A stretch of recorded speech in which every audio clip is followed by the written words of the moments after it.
হয় যোৱাকালি মই হন্তলি আৰক্ষী চকীত অনলাইন জুৱা প্ৰমোটাৰ সকলৰ এগেইনষ্টত এফআইআৰ দাখিল কৰোঁ। তাৰ পিছতে মোৰ ৰাতি ভাবুকি আহিল ফোন কল যোগে যে আপুনি এইবিলাক কৰা বন্ধ কৰক নহ'লে কিন্তু বেয়া হ'ব।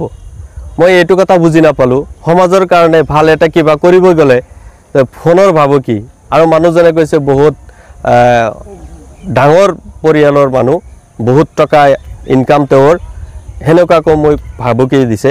মই তেখেতক ক'ব বিচাৰোঁ যে আপুনি আৰু দ্বিতীয়বাৰ মোক ফোন কল নকৰিব। যদি নেক্সট আৰু তেওঁৰ পৰা মই ফোন কল পাওঁ মই এজাহাৰ দাখিল কৰিম তেওঁৰ এগেইনষ্টত।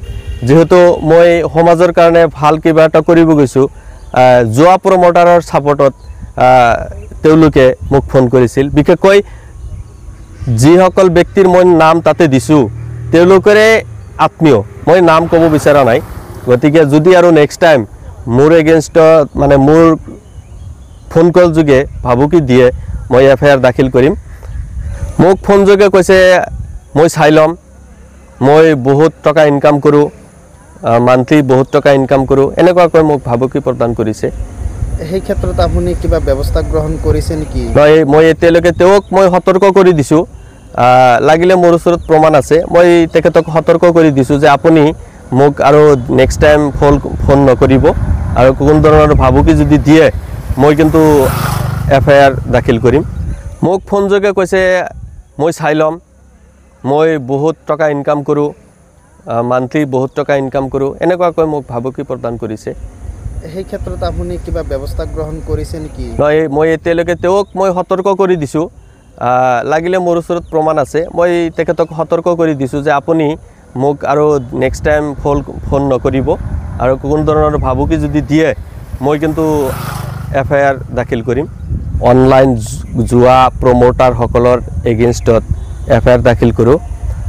তাৰ পিছতে মোৰ ৰাতি ভাবুকি আহিল ফোন কল যোগে যে আপুনি এইবিলাক কৰা বন্ধ কৰক নহ'লে কিন্তু বেয়া হ'ব।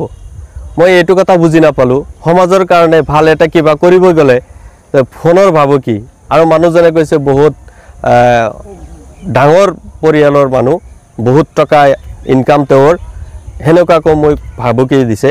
মই তেখেতক ক'ব বিচাৰোঁ যে আপুনি আৰু দ্বিতীয়বাৰ মোক ফোন কল নকৰিব। যদি নেক্সট আৰু তেওঁৰ পৰা মই ফোন কল পাওঁ মই এজাহাৰ দাখিল কৰিম তেওঁৰ এগেইনষ্টত।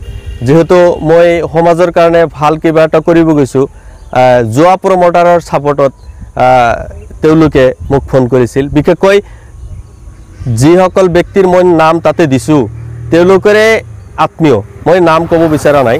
গতিকে যদি আৰু নেক্সট টাইম মোৰ এগেইনষ্টত মানে মোৰ ফোন কল যোগে ভাবুকি দিয়ে মই এফআইআৰ দাখিল কৰিম।